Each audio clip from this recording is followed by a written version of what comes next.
right, thank you for joining us today. I'm Michael Hildebrandt, Distinguished Solution Architect with Elastic. I'm Ayan Ray, Senior Partner Solutions Architect with AWS. And I'm Fahad Siddiqui. I'm a Director of Engineering at Adobe Commerce. All right, thank you for joining us today. We're going to be talking about making semantic search and RAG real, how to build a prod-ready app. First thing to get out of the way, I have to put this up because of the lawyers. I may say things that will happen in the future, may not happen at all, so don't make any buying decisions, yada, yada. I'm going to wave my hands. Lawyers made me say that. With that, let's jump right in. So why are we all here? So search is evolving, search is changing, and customers really want to not interact with a search box like they're talking to a robot. You'll notice the common theme here for each of these different kind of prototype use cases is that they're all conversational. They end in question marks. They have punctuation. They're actually complete sentences and thoughts. We're evolving beyond just putting in a bunch of weird tokens, taking out all of the language because you know that's been giving you a weird experience in that e-commerce search box. You know, if you've ever searched, you know what, you've trained yourself to talk to the robot. But we can actually fix that today, and this is going to be the future. But, you know, as the industry wants to race to do these, everyone can't wait to do it. We got to make this stuff real. We need to ship it. We got to push it to prod.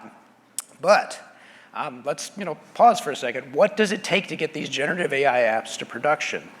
And as you think about it, in the upper left, we've got, your data, the private things that large language models have never seen, nor should they probably ever see in the public. They should not be public. They're your private data. And you got the LLMs there on the bottom right. And again, what you've got to do is fit these puzzle pieces together. They don't directly fit next to each other. So you actually need to surround your data with things like search. You need to surround it with things like natural language processing. That will actually keep the pieces from flying apart. That's how you put this puzzle together. So what's the typical approach? You've got to choose a large language model or appropriate model. You've got to build semantic search around your data so that you can bring your data to that model properly. And then you've got to make it ready for production. You've got to harden it, secure it, you've got to scale it. I'm going to hand it over to Ayan now to talk about item one, choosing that large language or appropriate model. Thank you, Michael. And as Michael mentioned, generative AI at its core is powered by foundation models.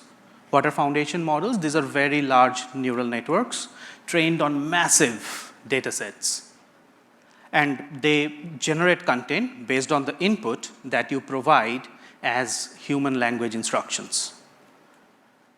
Our customers asked us to provide them an easy way to build generative AI applications that provides them the flexibility to choose the foundation model that best fits their use case. And that's the reason we built Amazon Bedrock, a fully managed service that provides a set of high-performing foundation models from leading AI companies for you to build your generative AI use cases.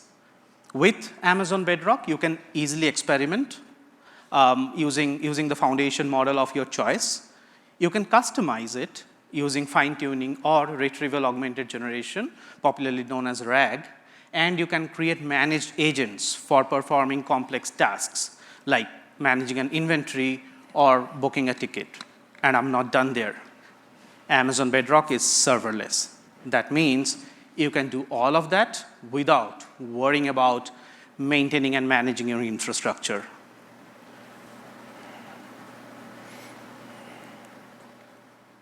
We also strongly believe that customers deserve and should have the choice to choose the foundation model that best fits the use case. That's the reason we have a set of high-performing foundation models, including Jurassic 2 from AI201 Labs, Claude from Anthropic, Command from Cohere, Llama 2 from Meta, Stable Diffusion from Stability AI, and Titan from Amazon. But if you think about it, all the companies will have access to the same foundation models. But the companies which will deliver business value with the help of generative AI are the ones that will do so using their own data. So data is the differentiator between building generic generative AI applications and the applications that know your customers and business deeply. But using data doesn't mean you have to boil the ocean. It doesn't mean every time you have to build your own models. While some companies will still do it, they will build and train their own models, but many companies will just use techniques like fine-tuning and retrieval augmented generation to customize the base foundation models. Retrieval augmented generation is a technique through which you can retrieve the relevant business data from outside of what a foundation model is trained on, and that might be from your enterprise data corpus. You can then use that relevant retrieved data as context to augment the prompt. You can also use retrieval augmented generation in conjunction with your fine-tuned model or your custom model to get the most updated information from your enterprise data corpus. And you can do that using Elastic, the company behind Elasticsearch, which is a strategic ISV partner of AWS and with whom we recently signed a strategic collaboration agreement to bring generative AI to our joint customers. The architecture that you are seeing on screen is an example of how you can build retrieval augmented generation using Elasticsearch, where you can store your private data with vector embeddings, and you can use semantic search and hybrid search to retrieve that relevant context. And you can use that in conjunction with Amazon Bedrock, which can provide you a set of high-performing foundation models. With that, I'll hand it over to Michael to go deep into it in terms of what Elasticsearch has to offer. Thank you, Aaron. So we don't have time to cover everything that we can do, but let's talk about basically one aspect that everyone has been very, very focused and interested in recently, which is vector search, vector databases. And the first thing to think through is that you may think all I need is just a really fast vector search engine. I just need those nearest neighbors to that input vector. But I'm here to tell you, I travel the world, I talk to all sorts of industries, all sorts of use cases. Not every vector, not every time. There's all sorts of stuff that go around it. What does it really look like? You've actually got to do all of these things basically in concert to be able to deliver the data to your users or to a large language model. You can't just search it. You have to find a way to do your query embedding. People don't write large floating point numbers and giant arrays into the search box for you. They write in basically natural language. They have to be converted. You have to go get the documents. If you just have a bunch of IDs that you got back, that's not what you can put in front of your users. You have to go get the original documents that you want to put in front of them. Now, you may not want all of it. You may actually only want parts of the document. Again, maybe you've got all this other data or metadata. Maybe it's not relevant to put in front of the users. That left-hand navigation, you've got to do the aggregations. You've got to build that faceting so that people know when they get 10,000 hits for something, what's the breakdown so that they know that they can then filter deeper in on that. Access control is critical because all of your data, again, is not necessarily what people should be seeing, especially if it's sensitive corporate internal data. You may have different levels of security. Role-based access control needs to go on that. Pagination, the simple thing of going to page 3 in the search results, for example, that's built in with us. You can just go to page 3. Filtering, again, you've clicked on that facet, now you've got that refines your search. Personalization, especially if we're talking about e-commerce use cases, you might need to re-rank the different hits on the page based on the user that's actually interacting with you. You might need to blend scores, because again, if you put something like a SKU into a search box and you try and use a semantic search model, text embeddings don't really know what to do with a bunch of letters and numbers. They're looking for human language, for example, and so you might need to be using BM25, and so if you're using just pure vector search, you may get really bad results. You may need to do things like actually modify fields, like you might need to change the data over the wire as it's basically coming to your users, and so it sounds like it's a lot, and it is, but luckily with Elasticsearch, you can actually do all of those things that you saw in just one API call. So again, you don't have to visit this basically cornucopia of microservices. You can just do it all in one search. So looking at it a different way, as we think about kind of the superset of what you need to do these use cases, again, there's storing and searching vectors. There's the ability to create these embeddings from the language that goes into them. But then again, all this other stuff that goes around, and again, all these features that you see are where most vector databases are. They're going to store and search vectors. Again, there are some vector databases that don't search the vectors. They're actually used for data science and things like feature stores. Metadata gets you your vectors, for example. So not all of them actually care about searching them. Some of the vector databases allow you to turn natural language into those vectors so you can do search or the embeddings for indexing. And again, Elasticsearch has that superset of everything that you need to run the use case. So again, that's why we call it the Elasticsearch Relevance Engine. It's basically all the tools that you need, all the APIs that you need to call in basically one cluster so that you can get it done. You get all of the search capabilities plus vector search. You get the ability to host your own vector models if you pull them off places like Hugging Face or if you've got your own custom models. You can also integrate with third-party models. You get things like reciprocal rank fusion so that you can easily blend things like your BM25 scored searches along with your vector searches or multiple vectors at the same time. You can use our proprietary model, which is called ELSER, which is a different way to do semantic search that doesn't use vectors. Again, it's another way to get semantic search. And we're well integrated into things like third-party tooling like LangChain. So let's get kind of deep into the API for a second and see, what does it really look like? Again, if you're working with the raw JSON, again, you're obviously going to format it for your users and whatnot. But, the first thing, like I said, is that doing k-nearest neighbor search, the first thing that you're going to need to do is get the document back. So again, everything might be way too much, because if you put that dense vector in front of the user, that's obviously not what you want. You can see up there in the upper right, something as simple as saying source filtering or using our fields API to say, I just want the titles. That allows you to just pick up that particular part of the document, get that in your list of hits, and now you can format that and display it for your users. So again, I mentioned you might need to change values. So let's go through a simple example of changing the price. Let's say you've got a list price that you have in your indexed data. Let's say you've got a sale, or let's say you've got some sort of discounting going on. You can actually change the price at query time when you ask the data, and you can pass in the parameters once you know your users, once you know the discounting. Because it's based on a scripting language, it's not just simple math that you can do. You could actually do category-based discounts if you wanted to. Over on the right side, again, this is a little bit of a contrived example to say that, hey, we're looking for a port in the data and it needs to be 443 to be considered secure, but you can start to encode business logic on what you want to display. Like you could do conditionals, you could look at the data in the documents, you could make decisions. You have that power with Elasticsearch to basically change the data on the fly. So what if you need to do personalization after finding your results? So again, if we're talking about KNN, that ability to find those nearest neighbor vectors, in that same API call, we can do the first search to go find your candidates. You can see right below that in the query API, you can do things like pass in another query vector, a personalization vector, for example, and then do computations to reorder the results that you found using your nearest neighbors so that you could reorder results or personalize or whatever else you need to do with it. So again, analytics, the ability to run our aggregation framework on the data. If you get a large number of hits when you do a nearest neighbor search, it is no problem for us, for example, to go ahead and just aggregate over the data. The way that you found it was by using nearest neighbors. It may have been BM25, maybe it's blended together, but you still get the ability to get that faceting, which can then lead to filtering, and so your users know what they're looking at when the results go well past that first page of results that they're ever going to look at.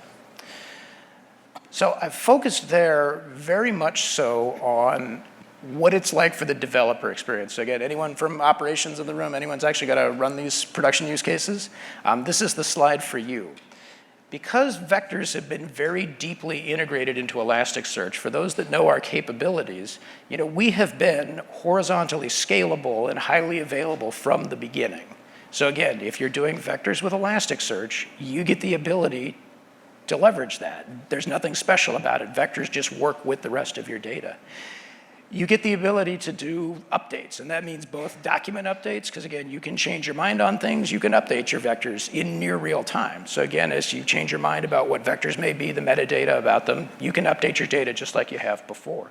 You can also update your cluster too, which means that you can do things like a rolling update on your vector, your vector search use case. Again, you can take a zero downtime upgrade with us because that's the way the clusters are built. Some of our other capabilities that have been added over the years are things like disaster recovery. We call this cross-cluster replication in Elastic. So again, if you have a requirement to have a disaster recoverable vector search use case, all you need to do is just turn on cross-cluster replication between your two clusters, pour your data into your production cluster, and it will automatically show up in that DR cluster, ready for use whenever you need it. You also get the ability to do federation, and this is a technology we call cross-cluster search. And this usually comes up in my use cases where I've got data sovereignty requirements, or if you've got geofederation requirements. Sometimes you've got to store your vectors in the country where they live, and you may not be able to bring them back to a central place to try and get a global view. With Elasticsearch, you can have vectors in as many places as you need to, hundreds if you actually need to, and search from a single federated search head and now get the correct answer even if your vectors have to live in different countries thanks to lawyers. And again, role-based access control, because this is all in one API call, protected by role-based access control, you don't have to try and stitch together a federated architecture of security if you're relying on microservices, because again, it's going to be a very stressful thing if you're responsible for making sure this use case is secure, to secure all of these different disparate microservices. With Elastic, you just define the role, and it applies to all the things that I've been talking about today. So it's all part of vector search, all part of Elasticsearch. So again, what is our plan? Again, as I like to say, we want to make doing vector search with excuse me, we've wanted to make doing vector search with Elasticsearch just as easy as you've always been searching with us. So just bring your data, just bring your queries to Elasticsearch. You can turn on vector search and search your data with a new way without having to change really anything about how you got the data there or how you got your queries there. So let's dig a little bit into some of the things that have changed over the last year. So again, we haven't just built vector search and dusted it off and said, all right, it's done. We're not going to change it. We've been very, very busy in actually improving the vector core that's inside of Elasticsearch. So again, let's talk about what we did over the last year and what's coming down the road for vector search specifically. So spoiler, we didn't stop working on vectors. So the way that Elasticsearch is built is that we're actually built around Apache Lucene. So again, we have many of the committers to Apache Lucene. It's open source, so again, everybody can leverage a lot of the work that we're doing. And again, our goal is to make Lucene, the world's best vector database. Again, we want it to be there with all the other data types. We want all the power, all the capabilities. We've added vectors very, very deeply into Lucene. Elasticsearch, which basically wraps it up, makes it into a cluster so that you can use it via APIs, again, all of the stuff that you do with Elastic. We want to make Elasticsearch the most comprehensive and simple search platform for generative AI apps. So even just building on vector search, there's all sorts of things that we're working on to make developers' lives easier. And we also want to be really the most open member of the generative AI ecosystem. Again, it's going to be all about sharing your data properly with large language models of your choice. So again, you may be using things like LangChain, or you may be using different models from different places. There's no requirement that you choose one and only one, for example. So we want to be part of this ecosystem that you're choosing to use. So again, we rely on Lucene as a vector database. So for those that know us from the early days, again, if you've been doing anything with regular BM25 search, again, believe it or not, these are actually sparse vectors. They just happen to have names. They're the tokens. We store things like the positions so that you can do regular queries, BM25 style scoring. If you put a SKU into a search box, this is going to be doing the hard work of returning, what that SKU lives in for e-commerce, for example. Positions allow you to do things like phrase queries. So again, the ability to do things next to each other. All the things that go into doing inverted index-based searching. But then we've added the ability to do dense vectors. And again, this is the concept of transforming human language into a vector representation. And again, it's got a certain number of dimensions, whether it's 512, 1,024, 1,536. We're going to be supporting all the way up to 4,096 dimensional vectors in Elasticsearch, which is a lot, but we know some people need it. So we've made sure that we can catch vectors of nearly, basically the biggest models out there. We want to make sure that we've got plenty of headroom for your dimensions should you need it. So the algorithm that we use to do vector search for approximate nearest neighbor is called hierarchical navigable small worlds, which is a fun mouthful to get out in public if you try and say it on a stage. The way that it works basically at a high level is that if you've ever used something like a map-based thing on the web, you kind of, if you're starting at your house and you're going to go visit another country in one of these map applications, you don't scroll at street level all the way across the globe. That takes way too long. What do? You zoom out, you move over to a continent, you zoom in, you move to the basically state or country that you want to visit next, and you zoom in again, and you go find the city, and you zoom in again, and then you can find that street level. This is effectively what happens, is that at the high level, we make these giant swings across the globe, so to speak, of where we are in your data. We'll drop down to the next level, we'll move over to get closer, and then we'll drop down to the lowest levels and actually find all the nearest neighbors. So again, we've pre-computed what lives next to what, so that when you ask for it, we can tell you these are the things that are closest to your input. Now, it's not absolutely perfect. There's going to be a little bit of accuracy that's lost, but you get a whole lot of speed and scalability to do with it instead.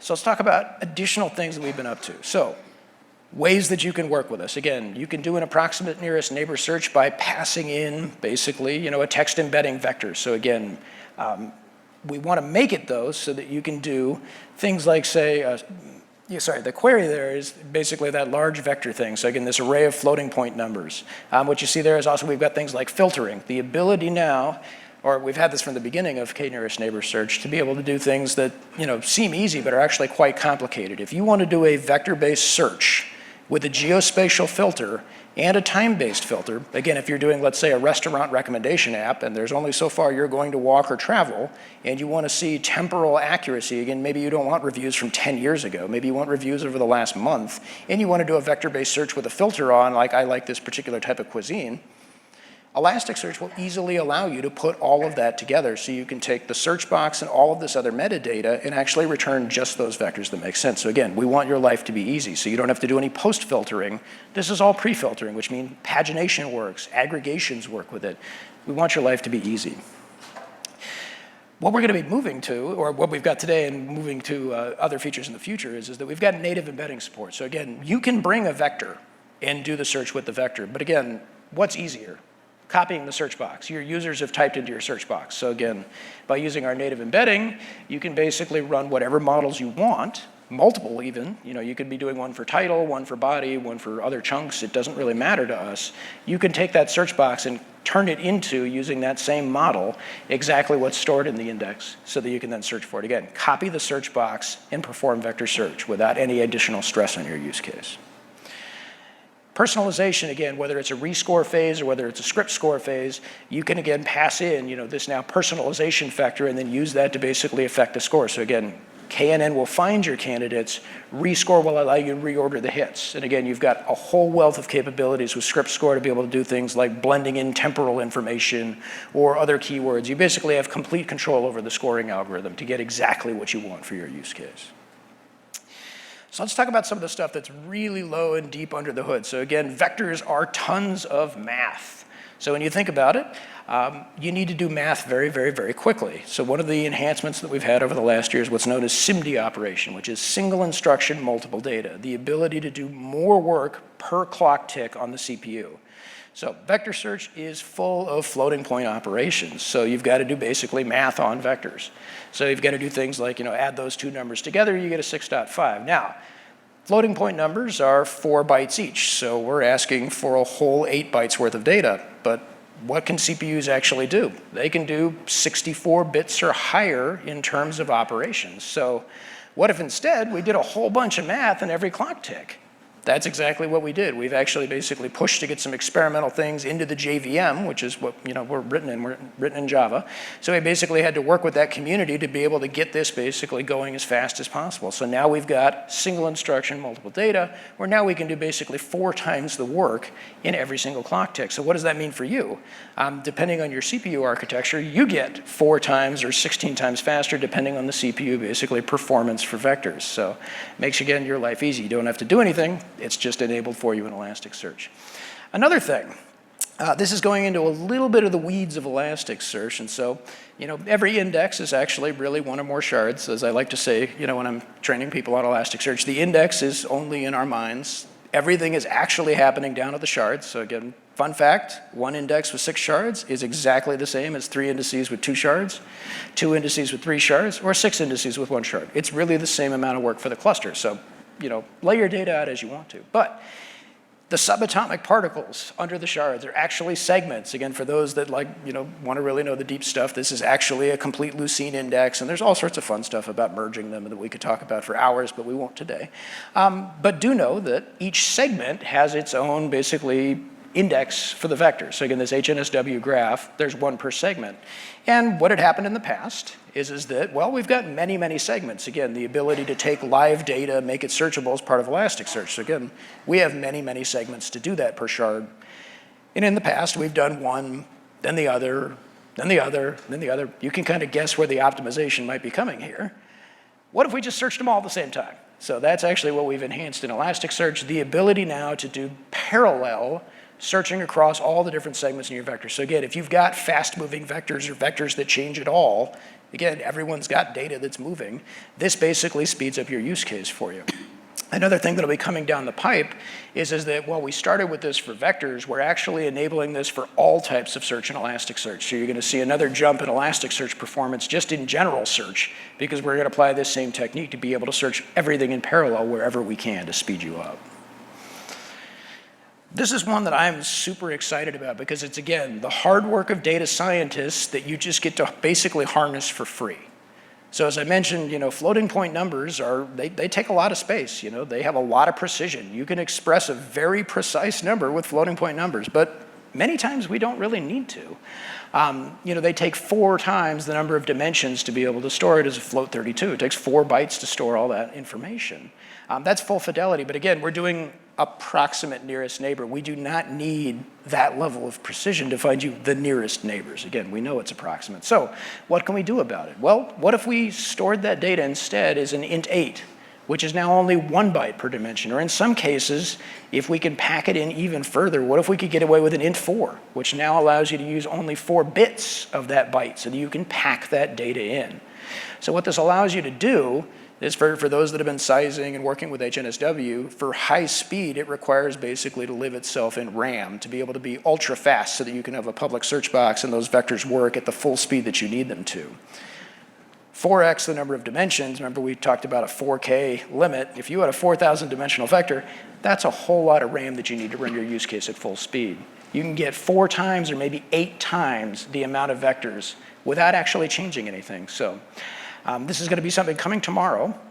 What it's going to do is take these float 32 embeddings and basically work them down by churning them into int8s. And the way that it's going to do it is it knows what data lives in the segment. So again, kind of working you through a little bit of the magic behind it. It's going to go look at the range of all your values and basically remap them into the integer space or maybe the int4 space so that you can get away with basically automatically quantizing your data. So you've got a model. It gave you floating point numbers, but we're going to magically transform it into integers for you so that you get all that RAM back. And it's basically going to cost you nothing other than a little bit of work at index time. So again, something I'm very, very, very excited about. 4x reduction in space means a lot, almost 0 accuracy loss. It's going to speed things up to boot too. You don't just get more RAM, it's actually going to speed up search because the math is easier with integers. So it's a perfect fit for us. So things about hybrid search. Again, as I covered, if you want to do geospatial temporal vector search at the same time, yes, you have the full power of our query DSL to help filter those results. You can combine vector and sparse search. Again, whether you're doing BM25 scoring or you're doing our text expansion query, which works on our ELSER model, you can combine those.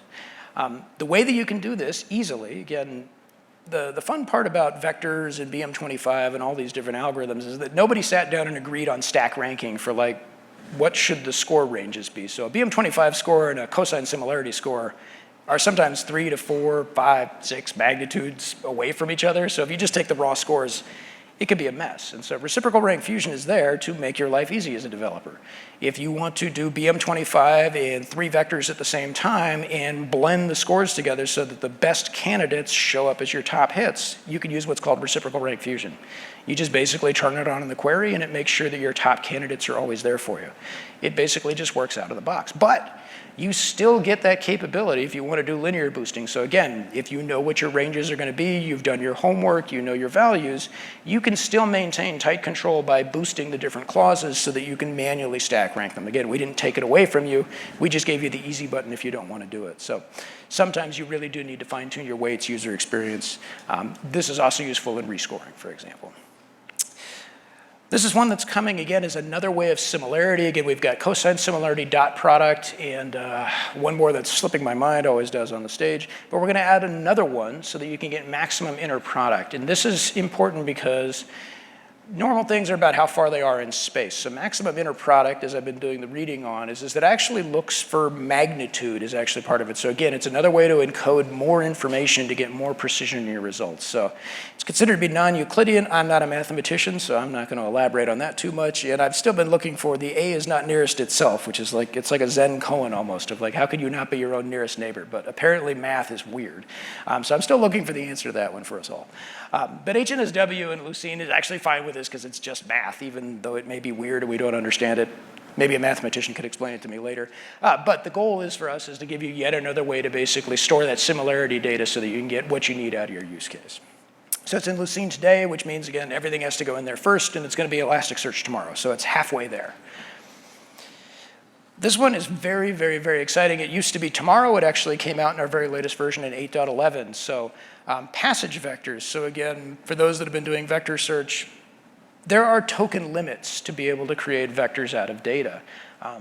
That can be something sometimes as small as like 128 tokens. Sometimes it's 512. And unless you're indexing, things like instant messages, almost all the data that we have to deal with is going to be well beyond the token limits for any particular model. And if you just throw the whole document in, only encode that first bit, and throw the rest of the data away, that doesn't really solve your vector search use case. So again, what we have added into Elasticsearch is the ability to take a larger passage and to be able to put it in the right data model. So we have a capability called nested objects. Nested objects allow us to basically break the text into individual chunks. So again, fun fact, inside of Elasticsearch, if anyone's been doing logging or observability with us, it is totally legal to have a message field that is an array of log messages. Almost nobody does it, but it actually is something that you can do.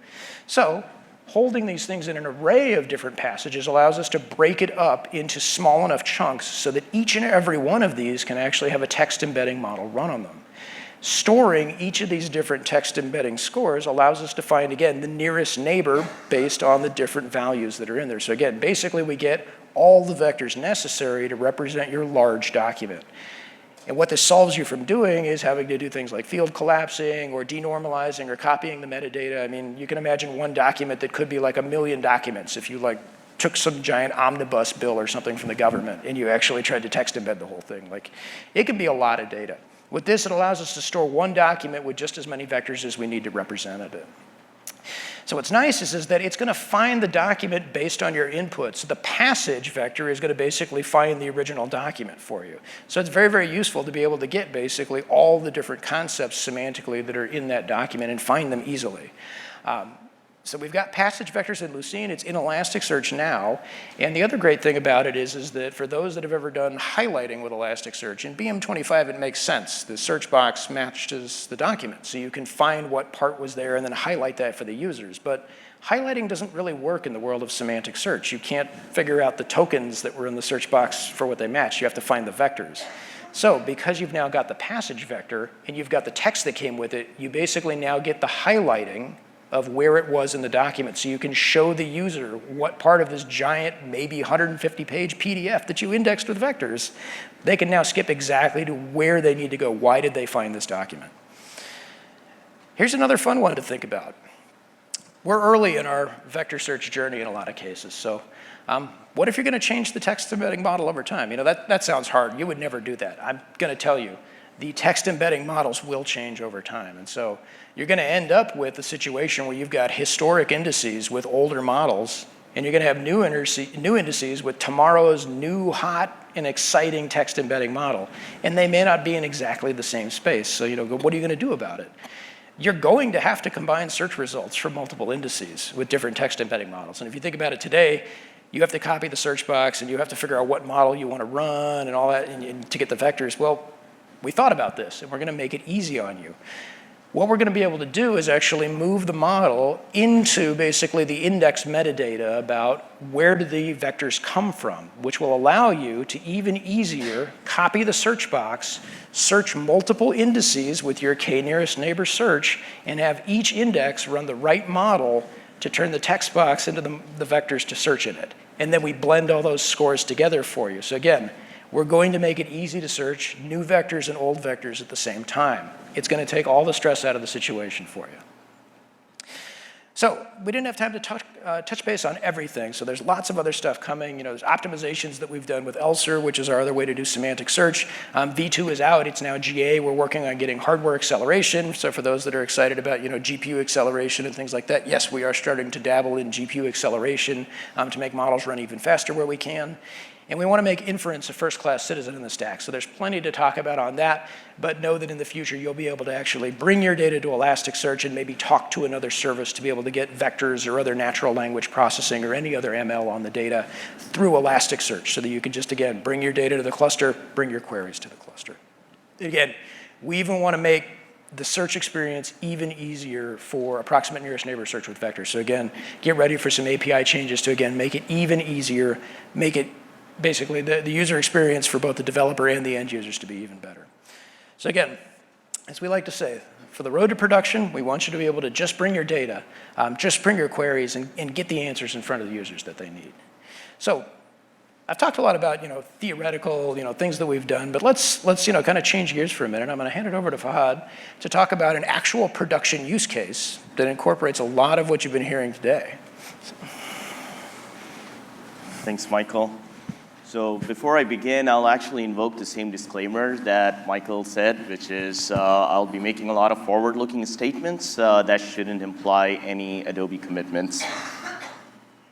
So with that, what is Adobe Commerce Intelligence Solutions? Well, sitting at an intersection of data and machine learning, Adobe Commerce has products such as Live Search, which is an AI-powered commerce search that provides fast and relevant searches and results to shoppers, but equally important, it provides intelligent merchandising for merchants. Another popular intelligent commerce solution is product recommendations. This, as the name suggests, provides you product recommendations. Visual recommendations is a part of it, has dedicated reporting, event collections, and so on and so forth. But let's get basics out of the way. So in the context of commerce, search is not just search. So search is not only the search bar that I'm sure a lot of you have already used when you're shopping online, but it is also your sidebar navigation. It's also the category pages. It is also intelligent facets. It is getting the first row of products just right and personalized for your shopper, right? All of that starts, the whole product discovery journey starts right at the beginning. So let's do a quick background before we get into the future of AI-filled shopper experiences. So basically driving GMV, or gross merchandise value, through AI-filled experiences. And these are some of the major key numbers that are well known in the world of commerce. So 86% of customers say that personalization play an important role in making a purchase. 62% of customers say that they would pay extra for brands that cater to personal experiences. 35%, and this statistics is a very well-known statistic coming directly from Amazon, 35% of Amazon's sales, total sales, are said to be attributed to personalized recommendation. So how do merchants generally drive GMV from an e-commerce site? It basically depends on 3 levers, pretty simple: shopping traffic, conversion rate, and average order value. Out of these, the last 2 components, conversion rate and average order value, is where we focus on. This is where our AI-filled shopper experiences fit in. From our own numbers, Live Search merchants see a net positive 15% lift in conversion rate and 20% average order value increase after launching. So let's go into the future of AI-filled experiences in commerce. One thing that I believe is going to happen is shoppers are going to rapidly transform their expectations that they have from search. Currently, as we know, most commerce search engines are using inverted index. There's a lot of things that are missing today, but they will become table stakes pretty soon. So for example, it is difficult to capture semantics when you're dealing with inverted index. That causes zero results query for genuine, relevant documentation. Multimodality search is going to be table stakes. There's a lot of data that is locked into videos, and with the explosion of short videos, this is not going to be a luxury anymore, but table stakes. Furthermore, from the merchant side, and this we're going to dive deep shortly, is it requires sanitized description. And this is a common scenario in most customers where they have old documentation for products, and it requires that sanitization to make the content more searchable. While we resolve for all of this, we need to remember that we still need precise faceting and aggregation and sorting and filtering. So this needs to be a holistic solution. So let's look at our use case of enriching catalog content to improve recall. Just imagine yourself that you are an auto parts company and you're selling auto parts for makes and models of the last 50 years. So just imagine one car, how many auto parts they have, and now you have for all these different cars for the last 50 years. This data is trapped in your ERP systems, and I kid you not, there are companies out there that export this data out into Excel files, and these Excel files get disseminated. There's somebody who knows the domain very well, and who knows the search or SEO very well, and then they look at these product description that is filled with technical jargons, abbreviations that consumers are not going to use to figure out where you're, or they're not going to use that language in their searches. So they sanitize these product descriptions. These are millions and millions of documentation. So this is a non-deterministic solution. Plus you have diagrams and images and things that basically you're leaving on the table with inverted index. So there are some options available to us today. This is definitely not an exhaustive list. One is manual sanitization, like I discussed. The other one is one that Adobe Live Search gives you today, which is it allows you to create one-way and two-way synonyms. So this is somewhat of an immediate relief because once you know about your popular products and you know where your customers are and you know where your product descriptions are, you just create those synonyms. So basically, it's a poor man's version of lexical expansion where a human being is the LLM, essentially. So, and then there's another thing that we actually tried, but actually unsuccessfully, which is generating text using LLM. So the idea is you take this massive catalogs, million of product description, put it into an LLM of your choice, and out comes the product description. Now, you still need to audit these things. You still need to guard against hallucinations. And the relevance and the quality of this description is still iffy. And that leads us to the one that we're going to talk about, which is lexical expansion using fine-tuned specific domain models, right? So when I'm talking about domain-specific models, think about all the verticals that our customers are in. So it could be auto parts, it could be healthcare, it could be retail, and so on. So assume that this is embeddings of raw product documentation. So you have two documents here. You have D1 and D2, and we're just presenting it in a vector space. And then you get a query. Now this will produce not a very good recall because the vectors D1 and D2 are equidistant from Q. Why they're equidistant? Because again, consumers have a different vocabulary than what your product descriptions are written in. Now, if we overlay that on a fine-tuned model and then enrich our documents with lexical expansion, or in other words, the LLM will give you related terms and their weights that you can then index into Elastic, then that will give you a D1 prime, which that vector is closer to Q. And now you'll get better recall because it will clearly tell you that when it's ranking, it will rank D1 ahead of D2. Now, I have to step back and say that I did a few things just for simplicity's sake here. The first thing is that while you index these things using vector search and using LLMs, you don't have to query using vector search. You can still use BM25 depending on your use case, right? So the D1 prime could be vector search, but you can also use BM25. The other thing you could have done is query itself can go into lexical expansion and produce a Q prime that may produce better relevance if that's what you need. Which brings me to my conclusion, which is this is going to require a lot of experimentation. One size is not going to fit all. As Ayan previously alluded to, is foundational models are going to become commodities or increasingly becoming commodities very soon. And you will need to put fine-tune specific domain models to get that relevance. That is going to be the differentiator. But that's not it, right? There's a lot of other knobs to tweak. and the trade-off between cost and performance needs to be made.